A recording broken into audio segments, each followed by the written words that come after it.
Solitaire Rose Radio, episode 44. My history with NaNoWriMo.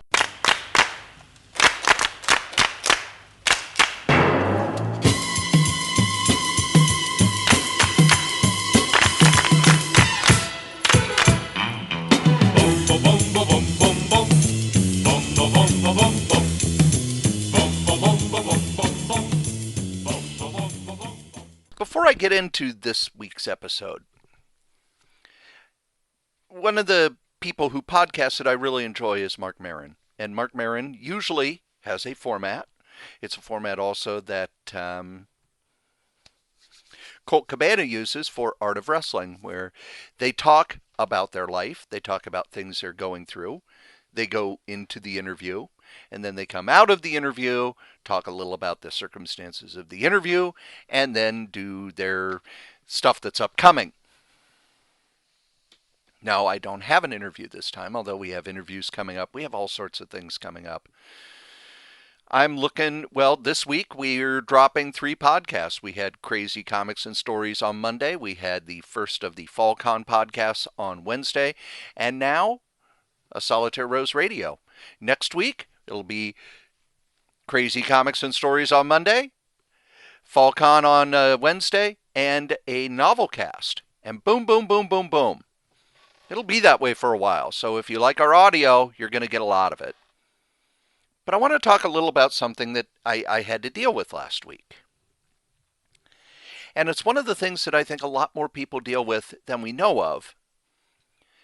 But it's something that we don't like to talk about. It's something that we tend to keep inside, because any sort of talk about mental illness, even mild mental illness, tends to make people feel a bit hinky, a little squishy. We still have that stigma of if someone has a mental illness, there's something wrong with them. Meanwhile, if somebody has a slight physical impairment, pretty much after we get to know them for a little while, we completely ignore it. But when we talk about sort of the mental stuff, it gets a little weird. So I wanted to talk about the fact that I have major anxiety issues from time to time. They're not as bad as they used to be. I've done a lot of things to help myself, but I still will have anxiety attacks. They're also known as panic attacks. And the scary thing about them is that while you are in them, you know that it's not rational thinking. You know that what you're thinking is crazy. When I was in my 20s, single dad, dealing with 2 jobs, dealing with a small son, all of the chaos involved in that, they would manifest themselves as fear that something was wrong with my son. That he was sick, that he was having problems, that there was something going on, and I would not be able to stop thinking about it. I would not be able to sort of break out of that circular thinking. Then I had a full-time job, and I noticed that every time at that full-time job after my lunch break, I would be gripped with the idea that something was wrong with someone I cared about, and I couldn't stop thinking about it. I couldn't stop. I would feel nervous. I would actually physically shake at times, and I couldn't calm down until I would contact that person and say, hey, just want to check in, just want to see how you're doing, how's your day going, things like that. And the bad thing about it was, after I did it, that feeling still wouldn't go away for a while. And it was around this time where there was a huge change in my life. I had 2 jobs, a full-time job and a part-time job, and I had friends who were not positive. They were kind of toxic. And as I was looking for a new job, because I was very unsatisfied in my full-time job, and the part-time job I had, it was at a group home, and the group home was going to close, I found a new job, and it was interesting to me because it was the end of October. And the end of October, the group home closed. I was able to leave the full-time job, switch over to a different full-time job, and I took it as an opportunity to kind of make a clean break with the people who were very toxic in my life, the people who were draining, the people who were not, the people who weren't positive. And in many ways, that was kind of the first step toward the positive mental attitude. And recently, I've read a lot of books and stuff about the origins of positive mental attitude, and there's so much of it that I don't agree with. The whole idea that a positive mental attitude means that you're going to be more financially successful, or you're going to get closer in spirituality with things. But that's not why I do it, not what I believe. I believe that if you just wake up, you're the one who decides how your day is going to be. It's a line from Justified. If you wake up and the first person you meet that day is an asshole, you met an asshole. But if everybody you meet all day is an asshole, then you're the asshole. And it's odd to me that I still will run across people who go on and on about, all women are well, all women are this, or everybody's a jerk, or everybody involved in this is a jerk, or and with that mindset of, if everybody you meet's an asshole, you're the asshole, it lets me know that I shouldn't be interacting with that person unless I absolutely have to. But as I went into the new job, I was very nervous about the new job. I was dealing with all these other things. And then toward like 99, other things in my life changed. And there were people in my life who, through no fault of their own, would heighten my anxiety. And it would manifest differently than it did before. It wasn't a feeling of there's something wrong with my son, or one of my friends is in danger. It was just more of a general unease. And it is that fight or flight response. My adrenaline would go up. I would just be tense. I would be, and it would manifest itself usually before I went to bed or when I woke up in the morning on my way and I needed to get ready for work. In that, I would go, I need to have this book, or I need to have this comic, a trade paperback or something, or I need to find this thing, and I can't go to bed until I do it, or I can't go to work until I do it. And it took quite a while for me to realize that it had nothing to do with the thing I was looking for. It was the fact that I was freaking out about something else, and I was moving it toward that. And it was during this time period that I picked up a book called Zen Without Zen Masters, and it's out of print now, but you can find it on Amazon. And I bought it back when it was mentioned in Denny O'Neill's The Question, and read it and really enjoyed it. But at that point, I just decided I was going to really read it and really study it, and practice the techniques in it. And I was learning meditation completely on my own, sort of to calm down that anxiety. And as circumstances change, I then became a director of a group home. And in a lot of that, you didn't have time. You really didn't have time for anxiety. But when things would calm down and things would get, the anxiety would come up again. And over the years, I learned how to understand it. I learned how to kind of lean into it. It's okay, I'm feeling this way. What is the rational reason for it? Because what I'm going through, and the heightened heart rate, and the feeling of danger, and the feeling that I need to flee is not rational. And then once I would calm down, it's all right, what's causing that? Is it I'm working too much? Is it I'm putting too much pressure on myself? Are there people in my life that I'm need to work out issues with? And then I remember when I started the podcast with Joe, I was working part time at a movie theater and part time at a group home, trying to find a job. It was the Great Recession, and there were times where, okay, am I going to be able to make rent this month? And getting an unexpected bill would just throw me through the roof, to the point where there was one shift I had where I was, in the projection booth, and the whole time I was planning in my head, when I get home, if this thing that's freaking me out isn't resolved, what exactly do I need to put in my car, and then I will take off and not come back. Just leave. Just leave the keys with my roommate and go, I can't do this anymore.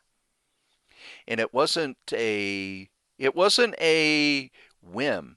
I mean, I was checking my bank account. I was putting together the plan.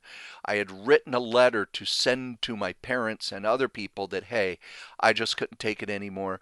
I'm going to be in my car, and then wherever I end up is where I'm going to end up. I will keep in touch with you, but I deal with, I can't deal with my life anymore.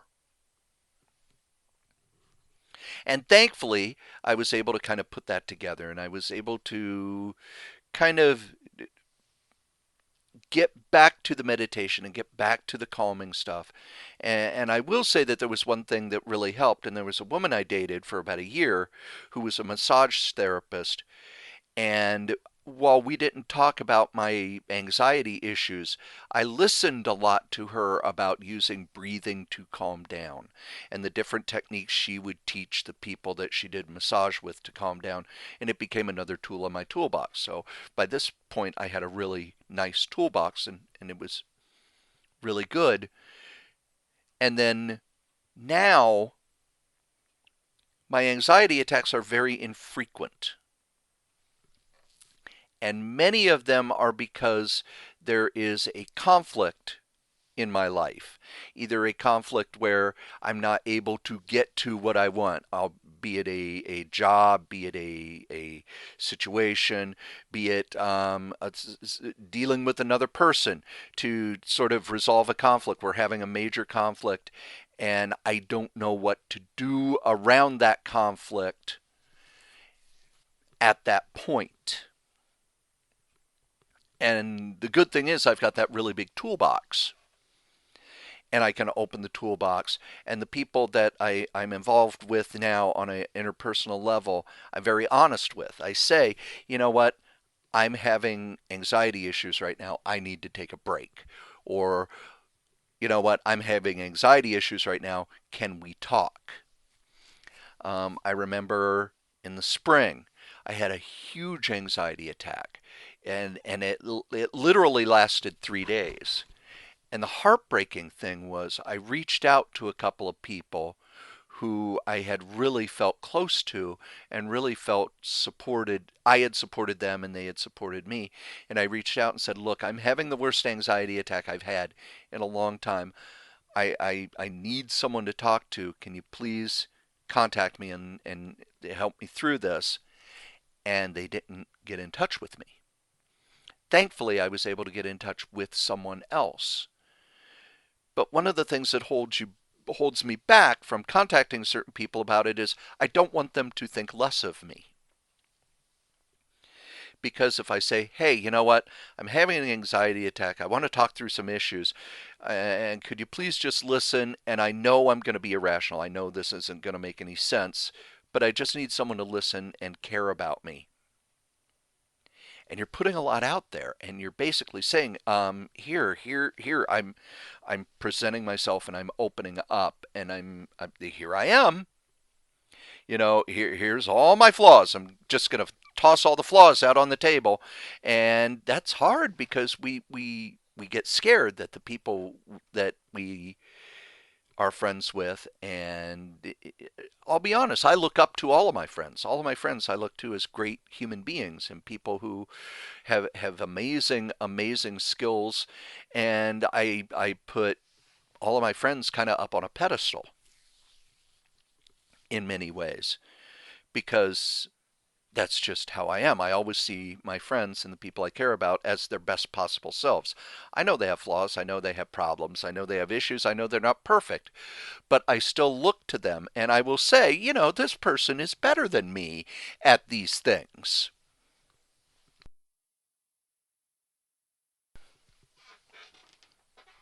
And I had a major anxiety attack last week. It was I hadn't had one in a while. And it wasn't as bad as the one in the spring, but it was bad. And this one wasn't a, gee, I need to talk to someone. This was a, you know what, I need to kind of go into my cave on Mars. And and the thing about it that's hard to explain is once the wave crests and breaks, you look back on it and go, God, I was so stupid. What an idiot. Ah, I can't believe how dumb I was. I took this I took this tiny thing and made it into a huge problem in my own head.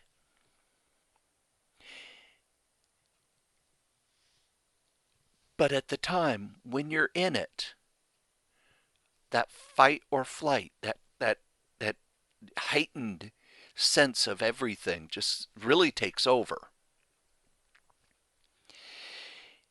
And I wanted to talk about this because one of the things about anxiety is that when you're in it, you feel completely alone. You feel as if I can't tell anyone about this. I can't share this because people will think less of me. And no one else is going through this. No one else is dealing with this. And I think it's important to kind of put out there that yes, people are dealing with this. Other people have this. Other people feel it. And I'm not going to say, hey, if you're going through this, call me, because I don't know. Talk to a doctor, talk to a psychiatrist. Find what works for you. For me, what works is having that toolbox with meditation and friends and physical activity and writing and video games and closing myself off or opening myself up. It's a toolbox. And the toolbox is how I get through. So if you're going through this or you deal with this or it happens once in a while, just know you're not alone, okay? Just know that I'm not going to say it's normal because nothing is normal. Nothing I talk about on the podcast is normal. Nothing is normal. Normal doesn't exist. But if you don't like it, find your own toolbox and keep adding new things to that toolbox until eventually when it happens, you know, hey, one of my favorite lines in The West Wing, which is, about my favorite show, is about alcoholism. But I think it also works for just about anything. And of course, it's written by Aaron Sorkin, so it's brilliant. He probably got it from AA or something, but still, it's Aaron Sorkin, and it's in the 32nd episode, and it's about Christmas. And Leo is talking to Josh. This guy's walking down the street when he falls in a hole. The walls are so steep he can't get out. A doctor passes by and the guy shouts up, "Hey you, can you help me out?" The doctor writes a prescription, throws it down in the hole, and moves on. Then a priest comes along and the guy shouts up, "Father, I'm down in this hole. Can you help me out?" The priest writes out a prayer, throws it down in the hole, and moves on. Then one of his friends walks by. "Hey, Joe, it's me. Can you help me out?" And the friend jumps in the hole. And our guy says, "Are you stupid? Now we're both down here." And his friend says, "Yeah, but I've been down here before and I know the way out." I know the way out, but sometimes it's hard to find. You got to find your toolbox so that you can find your way out. I wanted to talk about NaNoWriMo. And NaNoWriMo is kind of where they take the phrase National Novel Writing Month and scrunch it into one word. And you can find out about it at nanowrimo.org. I guess it started in 1997, and the creator was one of these guys who spent all his time, someday I'm going to write a novel. Someday I'm going to write a novel and it'll be great. Someday I'll be a novelist. And his friends eventually go, "Look, you keep talking about someday, do it now." And he got in his head, fine, I'll write a novel in a month. And he picked 50,000 words. Now, technically, that's a short novel. Although, because I read a lot of crime fiction and kind of pulpy fiction, most pulp novels are around 40 to 50,000 words. A lot of the crime fiction from the 50s and early 60s were, between 45 and 60,000 words. So 50,000 words is good. And he picked November. And he would write a 50,000 word novel in November. And the next year, some of his friends joined in, and so on and so on and so on. I first found out about it in 2002. It was my first year as a director of a group home. I'd worked part time in group homes all the way up to that, but in 2002, I was a director of a group home, and my weekend overnight staff had left. We were shorthanded. We were getting ready to move the facility. That the house we were in this old farmhouse, and the land it was on had been sold to people who wanted to build condos. And we were going to be taking the residents and the facility and everything and moving to a new house over in a different area. But because we were shorthanded, I was there a lot. And because we were moving, we really didn't ramp up the number of residents we had. We could only have 6 residents at the new facility. So there really was a lot of kind of downtime at the facility. It was okay, it's evening, it's 9 o'clock, it's, 7 o'clock. They're watching basketball, they're playing video games, everything's calm, everything's quiet. But I would do weekend overnights, awake overnights, and the beautiful thing was there was a fireplace. Oh, we had a fireplace. And it was just heaven because it was a cold winter that year. I remember that in November it was already cold, so we had that fireplace going, man. So on the overnights, what I would do, I would leave the office, I would come out, I would sit at the dining room table near the fireplace and plug my laptop into the phone line because that's how you would get online in 2002, man. And I would just surf the internet at night. And I don't even remember where I found out about it. I believe I was in some chat with some other writer who started talking about in October they were gearing up for NaNoWriMo. And it was, what is this NaNoWriMo thing? And they showed me the website and they talked about that they had done it the year before. And it was just kind of, here's what we do, and here's a message board, and here's, oh, look, there are people in Minneapolis doing it. And I don't believe in writer's block. I really do not believe in writer's block. I think that writer's block is basically an excuse for people who would rather just kind of not do anything or you want to procrastinate or whatever. And NaNoWriMo kind of really taught me that. But I was at a point where I wasn't able to write. I'd had a relationship end in a brutal way, and then the next relationship I had ended in a brutal way. And I hadn't written any fiction for about 3 years.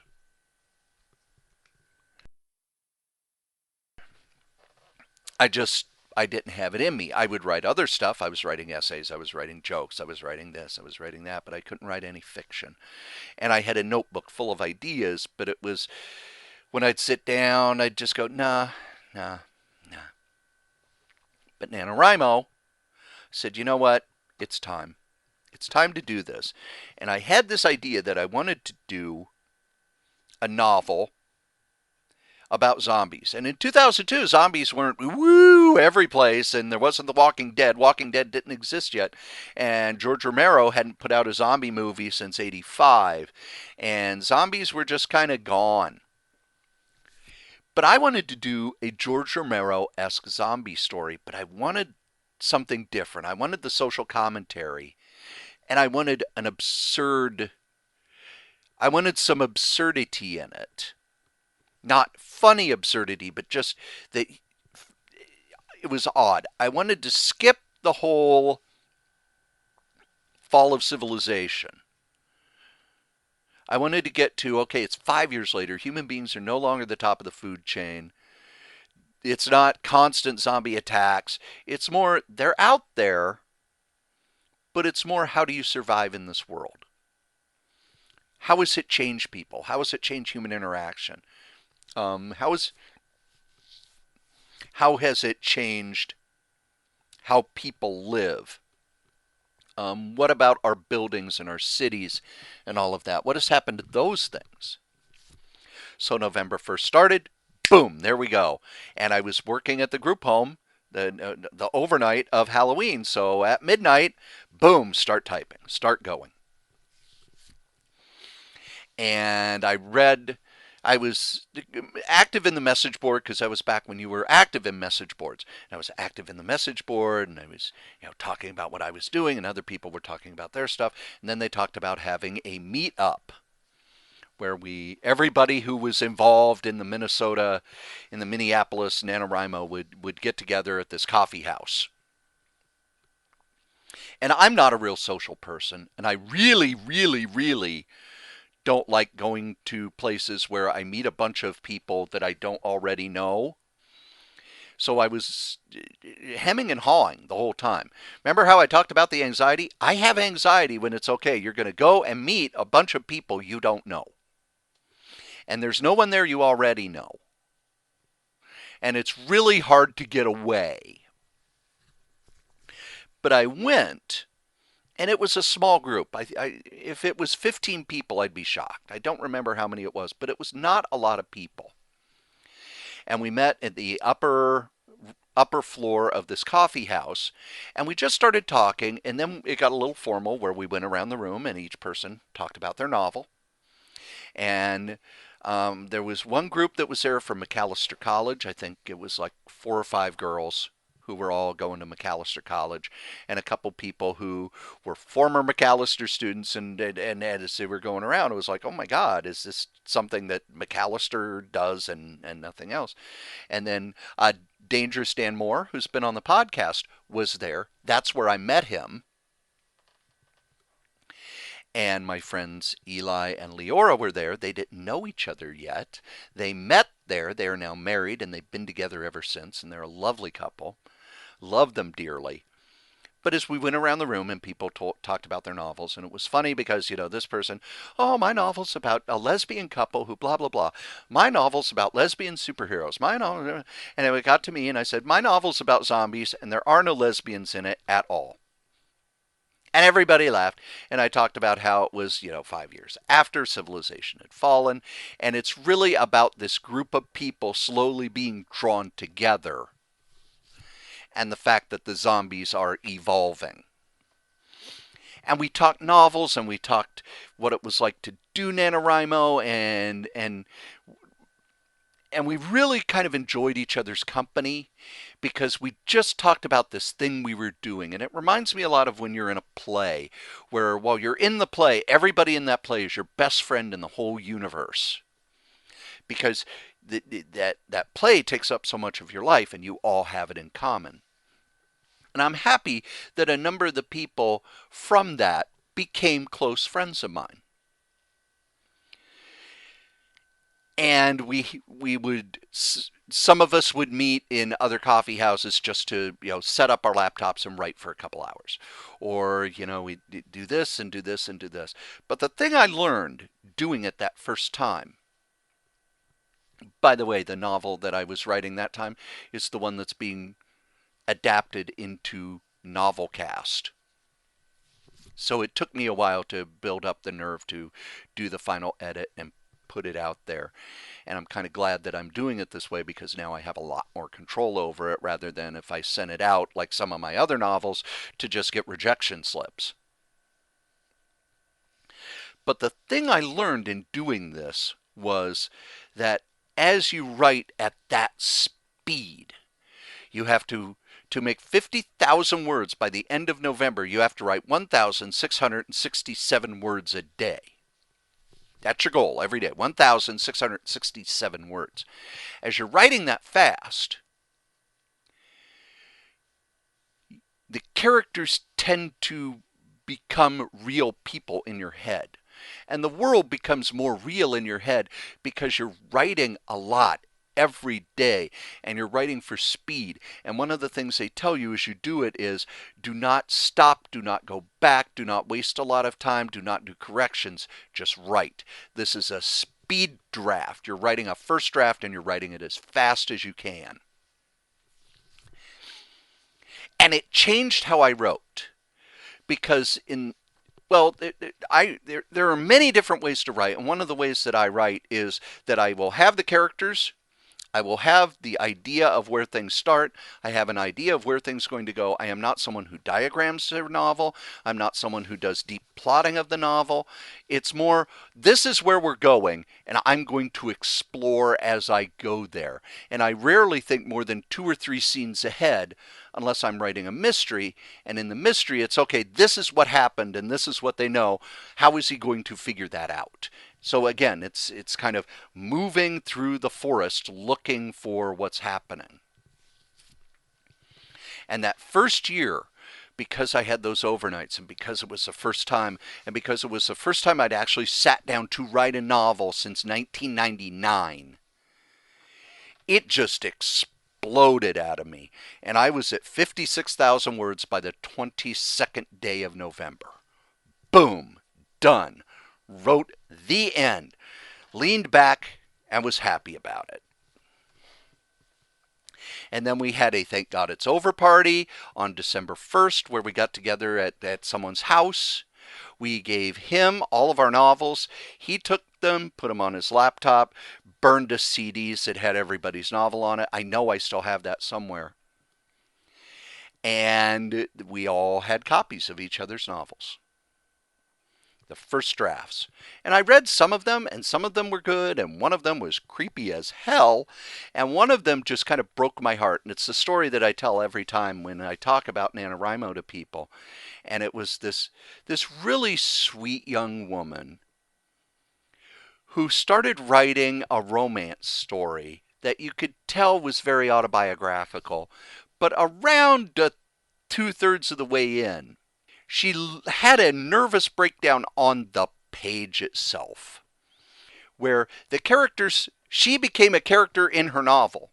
And the characters in the novel would talk to her about how she was a terrible writer, about how this story is going nowhere, about how, and discussing her flaws as a human being. And she made it to 50,000 words, but the last 15,000 words were the characters all verbally beating her up. And I understand that because you're writing so fast, you're writing so fast, you're writing so fast that you boom, and it's stream of consciousness. And one person just wrote this long stream of consciousness thing that was unbelievably unreadable. Another person wrote Tolkien fan fiction, which I'm not even going to describe because it's that disturbing. Let's just say it's about the special relationship between Samwise and his pony. And I thought, I've broken the dam. I can write now. But I need to take some time off because, boy, this was hard. And I really, because the group home job got busy and, you got to do this, you got to do this. I'm still writing this, I'm working on that. I kind of set it aside until the next year. And then the next year's coming up. I'm going to do NaNoWriMo again. Boom, did it again.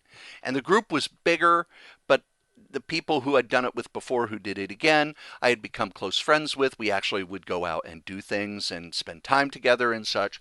And I did it the next year. And I think I would have to look, but each year I would do it. And everybody would say, "Oh, are you doing a zombie novel?" Nope, this year I'm doing this. This year I'm doing that. This year, but I've done 3 of the zombie novels.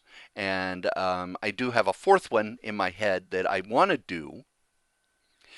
Now, one of the novels I did was this really high concept idea, and when I've gone back and read it, it's almost like the novel of the girl who's had a nervous breakdown on the page.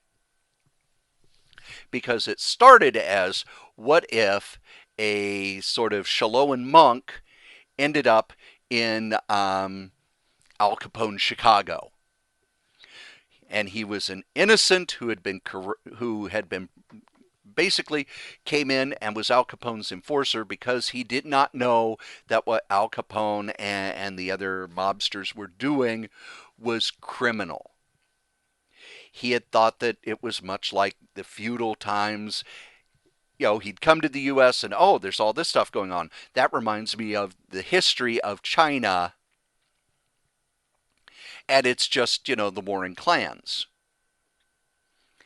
But the thing was that about, again, at the two-thirds market, did a right turn into this very sweet romance of someone who didn't know the culture meeting someone who was very well versed in America, who was sort of kind of guiding him through what it's like to be in America. And the idea was she would be the one to kind of get him out of working as a gangster. And instead, it just became this very sweet romance. And I went back and I read it a few months later, and it's, oh my God, this is this is a bad idea crammed with a plot point that didn't fit. So it was like this weird sort of, not even a Frankenstein, but more of a Man Thing type shambling mess of a novel, and it will never see the light of day.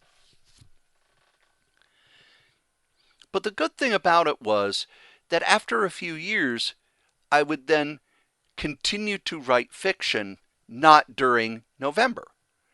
And while it wasn't at that pace, I would still do it. And it's been a continuous thing. And it continues to grow, and I continue to do it. And that's where Novelcast comes from. But NaNoWriMo itself, there are some years I did not do it. And I'll talk about those in a minute. But the thing I enjoy about NaNoWriMo is that wonderful, terrifying pressure of having the 1,667 words hanging over your head every day. To the point where it's, you know what, on Sunday, I have to do this, this, and I want to do this. So if I want to do that, I need to get at least 2,000 words ahead. And you plan it that way. And I will say that every year I have done NaNoWriMo, I have succeeded. There's never been a year I didn't officially do it that I didn't hit 50,000 words. Now, there was one year where I knew I wouldn't hit the 50,000 words. I knew I wouldn't have the time. And I actually told people, I've got an idea, I'm going to do some writing, but I'm not going to enter NaNoWriMo because I know I won't make it. Now, the social aspect of NaNoWriMo, the first years was really interesting to me in that Minnesota Public Radio wanted to interview somebody there. So they showed up at one of the gatherings, and everybody else was kind of looking at the ground and kicking their toes in the dirt. And I said, sure, I'll talk about it. I have no problem talking about it. I'd talk about anything. This was before podcasting. Sure, bring me on. I'll talk about it. And I was interviewed for Minnesota Public Radio. And then the Star Tribune showed up at one of the things and talked to me, and I was quoted a lot in the article. I loved the idea of NaNoWriMo, but as it got bigger and bigger and bigger and bigger, that idea of we're going to sit and talk about writing and process and ideas became more, it's a large group and we're there to make friends, and we're there to socialize, and we're there to hang out, and it's almost Halloween, so people are showing up in costume. And the last year I went to one of the kickoff parties. It was at a coffee house in St. Paul, and the place was packed. I mean, utterly packed. There were probably at least 80 to 100 people there, and this place was probably comfortable at 50. And I saw a couple of the people that I'd started it with, and we kind of went over in the corner, and we were talking about writing, and we heard other people, visiting and gossiping, and did you hear about this person? And while that's great, and I have no problem with people doing it, I think it's a wonderful thing for creative people to get together and be friends. It wasn't what I wanted. It wasn't why I was there. And that was the last year I've gone to any of the social stuff. Now, I do get together with people, the class of 2002, during NaNoWriMo. And if they're not writing, we still talk about it. We still talk about process. I will even write, and maybe, they're there with other friends and talking and stuff, or they say, tell me about where you are in the novel. I'm doing it this year. This year I'm doing the third in a trilogy of detective novels, where the first one was about a former professional wrestler who was injured and could no longer be a wrestler. And he'd started as a bouncer and kind of became a private eye. And one of his friends came to him and said, look, this guy OD'd, but that's not like him. He wouldn't have done that. Can you please look into it? And it was set sort of at the end of the territory era as Vince McMahon's WWF and WCW, which was the NWA on TBS, were both kind of becoming national promotions. And the smaller promotions, the Memphis, the Minneapolis, the Portland, the Calgary, they were all kind of dying because what Vince McMahon would do, he would come in, hire up the biggest stars, and then he would run his nationally run show in a big arena. Whereas the smaller people were running in, they were running in high school gyms and VFWs and maybe getting 300-400 people. If they were really good, they'd get 1,000. Vince McMahon would come in, set up in an arena and sell 12,000 tickets because he's on TV everywhere. So it's really the mystery is, there is a solid mystery, but it's more about the backdrop of the business changing. Then the second one is set a few years later, toward the 1999 to 1995, when the steroid trials happened, and the big Hulk Hogan era had faded, and wrestling, Vince McMahon was shrinking again, and there was a lot of thought that, well, maybe Vince McMahon had turned it into a fad, and now the fad was dying and all the territories were gone, so maybe wrestling's going to go away. And the second novel set during that. The one I'm doing this year is set during the Monday Night Wars. And it's set just after the peak. And again, the mystery is just our way of getting into that world. Much like how Twin Peaks, the death of Laura Palmer, was just our way to get into the town of Twin Peaks. And as I build up to November, I get more and more excited about it. And it's, I want to start writing. I want to start writing. I want to start writing. I want to start writing. And this year I've put a lot of pressure on myself because I'm also doing the novel cast. And with the novel cast, I not only have to record what I've written, but I also have to make sure that my editing is completely done. And one of the ways I've learned to edit through the novel cast is to read what I've written out loud. And if it doesn't read well, if it doesn't make sense, if it doesn't scan well as I'm reading it, I have to stop and I have to edit. So I'm going to be doing that, plus the regular podcast, plus writing this novel, plus I have a job, plus I have a part-time job. So I'm putting a lot of pressure on myself, taking me back to the anxiety. One of the things that causes anxiety is when I have way too much on my plate. One of the things that helps is when I write, when I'm in the groove, when I'm doing it right, when the ideas are flowing. I don't look at the clock because time doesn't matter. I can be writing and look over at the clock and go, oh my God, an hour's gone by. And it calms that anxiety, and it gets rid of that anxiety. And it tells me that that is what I should be doing. Kind of like when I podcast. I enjoy that time when I'm doing it solo, when I'm interviewing someone, when I'm talking about the comics I enjoy, when I'm talking with Joe and Jen, my two closest friends in the whole universe. I don't worry about the time because that's what I'm supposed to be doing. When you're doing what you're supposed to be doing, it can calm that anxiety as well. So if you have ever thought, I should write a novel someday, go to NaNoWriMo.org. Just read up on it. A lot of people say, well, what are the rules? What are the rules? The rules are you write a 50,000 word novel in the month of November. And then when you get it done, you can upload it to their word counter. They don't keep a copy of it, they just count the words. And if you get over 50,000 words, you're a winner! What do you win? You get a certificate. You get to watch a video where they say, hooray, you did it! But isn't there a prize? Isn't there, the first place, second place, third place? There are people who get into I got it done first, but you win by doing it. You don't win a prize other than, hey, here's a certificate you can print out.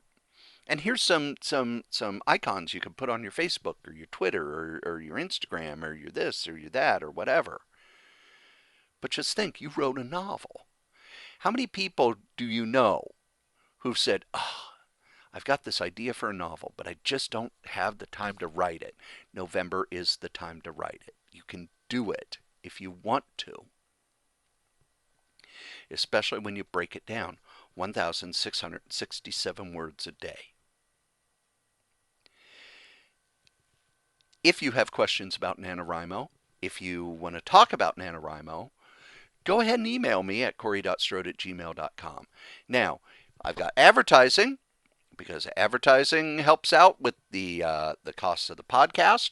It helps that I can monetize this time a little bit. Maybe if the podcast starts doing really, really well, I could cut back to just the one job. Or, maybe 5, 10 years, podcast doing really well, maybe I could do this for a living.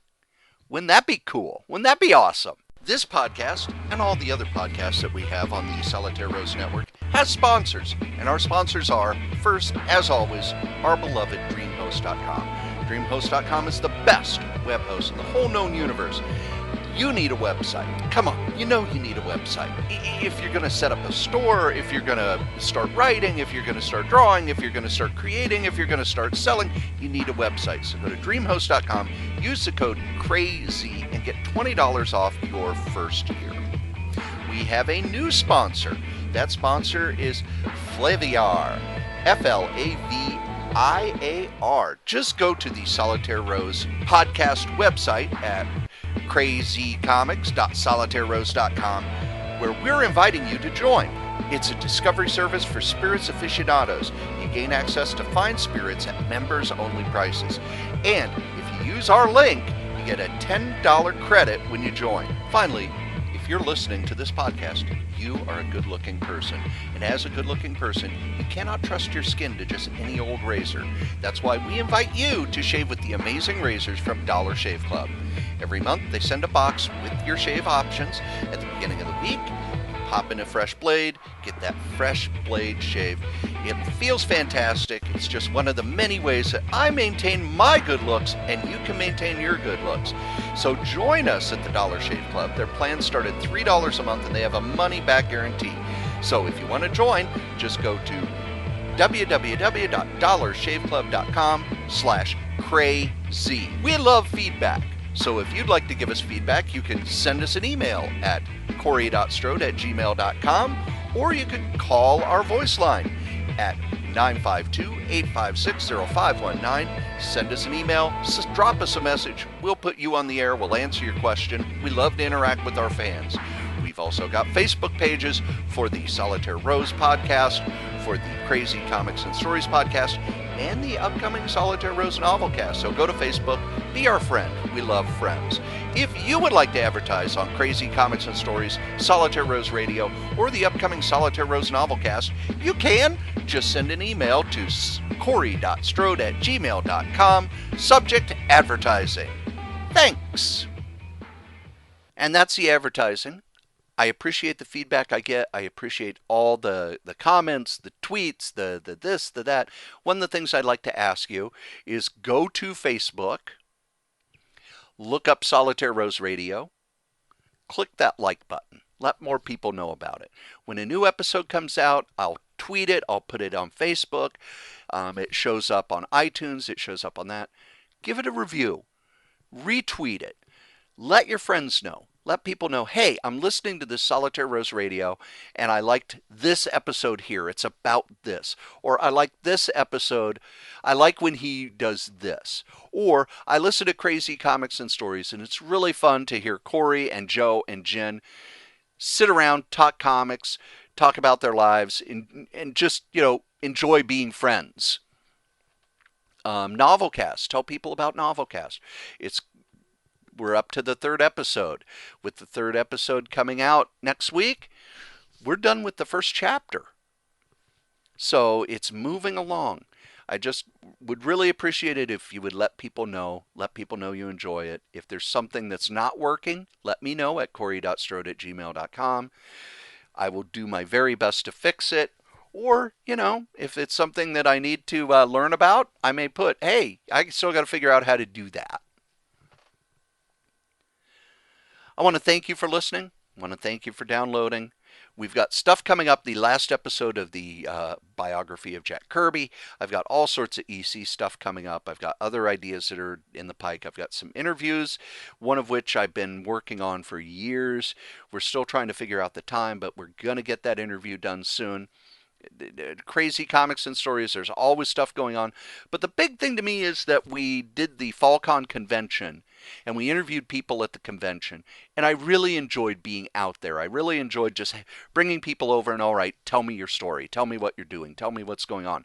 Or Joe interviewing people and talking to people about stuff. We're going to do more conventions.